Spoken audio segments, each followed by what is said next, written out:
Hotel Echo Lima Lima Oscar. I say good afternoon from Southeast London, England, from your host, your guy himself, the one and only and truly DLG repping. Otherwise, short for Delhi London Guna, Space Romeo Echo Papa Papa Indigo November. Allow me to say good morning to you guys. Are you on your way to the park? You're on your way to a theatre? Or allow me to say good evening to you guys. Whether you're doing your late night shopping, I don't know, you could be in the library reading a book in peace, or allow me to say good night and rest well to all you football fans all over the globe, not just Arsenal fans. But this is an Arsenal match preview in the Premier League, and we know Man City have got a game today, and that's away to Crystal Palace, so that could be iffy. Who knows? Otherwise, this is a Fulham v Arsenal match preview, and I'm going to be picking my starting 11. I'm going to pick my 9 substitutions and the formation that I'll keep going with. I think you've guessed it already. Before I do all of that, show me love, joy, and respect by smashing the thumbs up like button for me. Do that for me in abundance. On top of that, make sure that you share this channel virally all over the globe, especially to your friends and your relatives. And if you're watching me and this content for the first time ever, welcome on board. From your host, your guy, your host himself, the Western Nice Guy. Just make sure you share this channel amongst your friends and your relatives, and tell them to share it amongst their friends and relatives. On top of that, do make sure that you leave a polite notice, your views of this fixture. How do you think Arsenal will set up? And how do you think Arsenal will tend to go about the game? And how do you think Fulham will set up? Or whoever who's a neutral, give me your thoughts of the game, where you think the game will be won and lost. Prediction of the score, of course, because I'm going to say that we'll win by.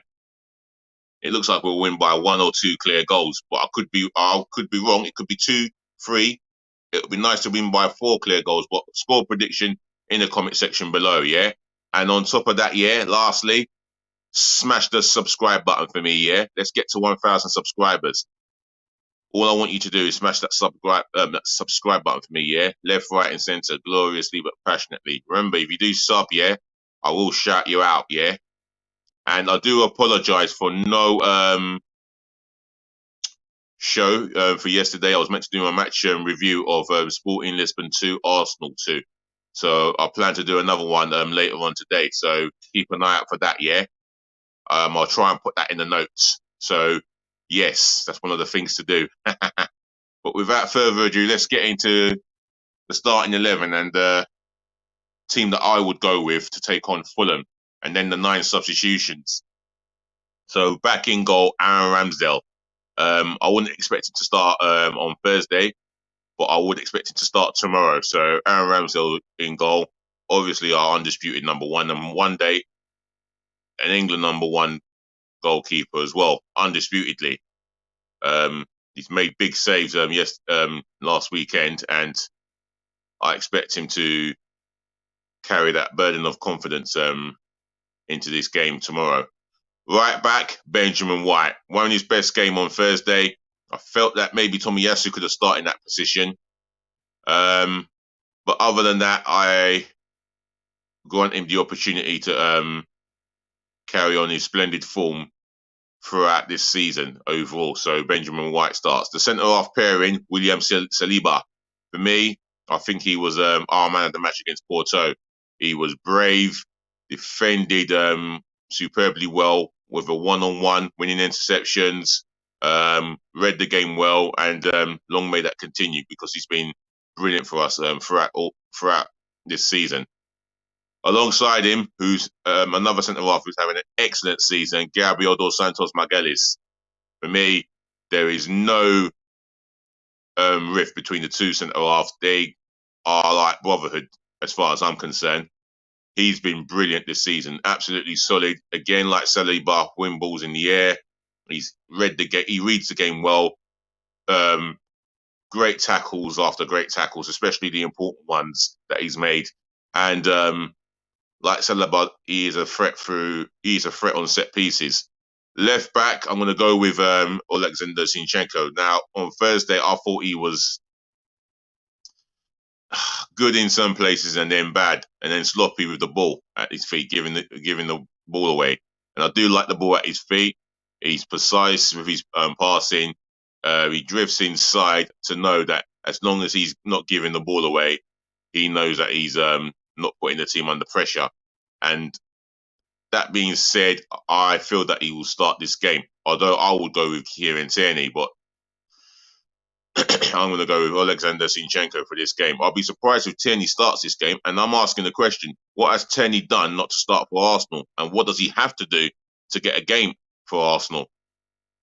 Anyway, that's my back four sorted with Benjamin White, William Saliba, Gabriel Dos Santos Magalhaes, and Alexander Zinchenko. Right, the midfield three, Thomas Partey, a must start in the pivot in the midfield role.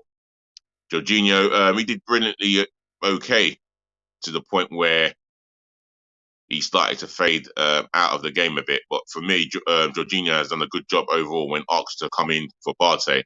I would start Partey in between the two centre halves for me. He's playing in front of the back four, and that's an important role. And you can see the control we had in that midfield against Porto, how we were dominant, and that's through Thomas Partey. The players either side of him. On the right, if he's fit, Martin Odegaard. For me, a candidate for PFA Player of the Year and Arsenal Player of the Year. He has been absolutely outstanding this season. Assists, goals, another one who can control the game when given the opportunity to do so. And if he's beating a player or two, then you know he's playing with a flow of confidence. So that's Martin Odegaard in my team. The other guy on Partey's left, Granit Xhaka, he's been absolutely terrific this season. I can't praise him any highly. He's a complete box-to-box midfield player. He tracks back, makes tackles, makes the interceptions. I like his forward thinking when he has the ball at his feet. And he has chipped in with a couple of goals this season. So for me, Granit Xhaka starts. Right, the front three. On the right, Bukayo Saka yet again. He enjoys his football. He wants to play for Arsenal. He enjoys playing for the club. He has been brilliant when on top of his game. He has put on a number of man of the match performances, and he is a fine striker of the ball. And for me, a problem for any right back up and down this league. So Bukayo Saka. On the left-hand side of attack, I'm going to go with Reiss Nelson. I think he deserves his opportunity. I'm not entirely sure Trossard will start this game, but I think he will play a part in this game. But I'll talk about that later on.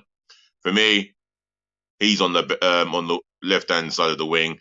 I mean, he was all right against Porto. He took on his wing back and he done the player for pace, and that pace will be key in this game. And for me, Reiss Nelson, well, he's got 3 Premier League goals this season, and I expect him to do what he can to prove that he deserves a place in this starting 11. So Reiss Nelson starts for me tomorrow, as long as he knows he's got a track back. Up top, Gabriel Martinelli for me.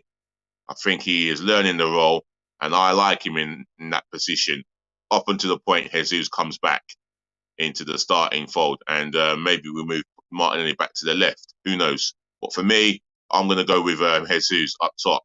Right, the starting 11 completed. Now I'm going to go on to my 9 substitutions. Matt Turner in goal. There were some nervy moments from him at times, trying to play out from the back when not necessary, and then he costing us a goal especially in the second half. He made a couple of good saves, but the in-swinging corner that led to Porto's first, which was on their right-hand side, delivered by a left-footed play on from the in-swinging corner. He should have been in complete control of that, I don't understand if he has told Jakub Kovia to duck, then that is the wrong message. You never, ever, ever tell your defenders in front of you to duck for a set piece. No, you should come out and get everything, ball and man combined. And that was poor. But for me, you're going to have to work extremely hard to ever become a first team regular. So therefore, you're on the bench. Substitute number 2, Rob Holding. Good professional all round. Don't think he can be trusted to start in the back four where he has to play centrally. In the back three, maybe. But one thing with Rob Holding, he's got on with it. He's not really kick up a fuss. And I'm starting him for this game. Substitute number 3, Takahiro Tomiyasu. I would have been tempted to start him on the right hand side of the defence, but Benjamin White's been in splendid form. And for me, it's hard to dislodge Benjamin White right now. So for me, I'm going to keep Tomiyasu on the bench. He can play in multiple positions, and that's what's brilliant about our Japanese international right back or defender. Substitute number 4, Jakub Kovia. Now, he didn't have a bad debut. I thought he should have taken the initiative and just jumped up as high as he could to prevent that first Sporting Lisbon goal. Other than that, he was very comfortable with the ball at his feet.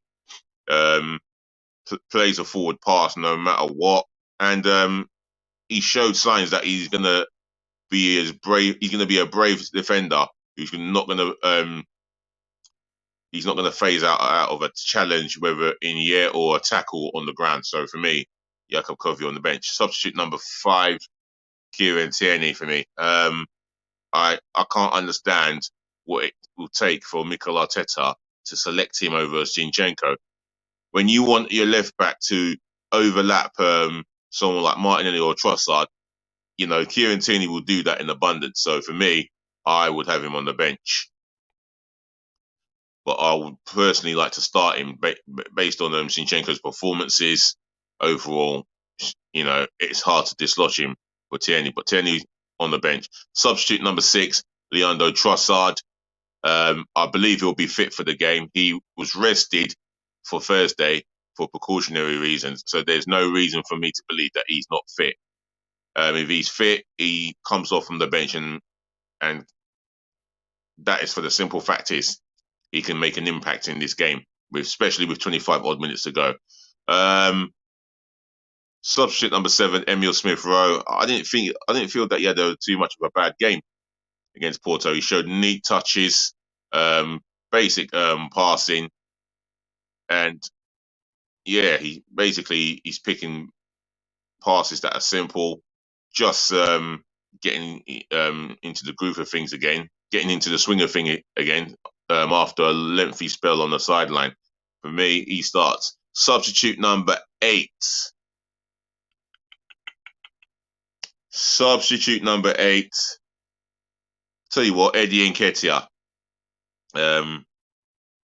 You need to indicate that you have attacking players on the bench, especially that we are going for 3 points away to Fulham. And for me, I feel that Eddie Nketiah has done a splendid job filling in for Jesus at the time, and he has got 10 goals, nearly 10 goals all season. I think 6 or 7 of them have come in the Premier League, and he is a workhorse as well. He gives you work rate, and that's what I expect from Eddie Nketiah. Substitute number 9. I'm going to go with Gabriel Jesus. Now, for me, he's done a lot of training. He's trained competitively with the squad players, with the players in the squad as well, and he's looking absolutely well and fine. I believe that it's only a matter of time until we've been given minutes. Maybe not so much in this game, but maybe in the Sporting Lisbon game on Thursday. But we'll see how things pans out. So that's my 9 substitution bench done. And this comes to the end of the stream. So what a pleasure it is to give you my starting 11 that will go with the 9 substitutions that I've picked. And on top of that, as always, it's ladies to the gentlemen, to the boys, to the girls, I thank you for listening. Thank you for tuning in. Thank you for watching and saving the best to last. I thank you so much for putting up with me. Other than that, I know there's 3 o'clock kickoffs happening up and down the Premier League and all 4 football leagues as well as the conference, well, the outside football leagues. You know what I'm saying? The Vanarama's. I don't know what it's called anymore, but I'll find out in due course. Until then, yes. What was I going to say? Yes. Look after your friends. Do look after your families, and make sure you look after yourself, as you always do. More peace, more love, more blessings again. And on top of that, yeah, DLG repping. We'll chat to you again. It's me. Yeah. Like, comment, share, and subscribe. And do make sure that you're always nice. Yeah? Please be nice. Cheers.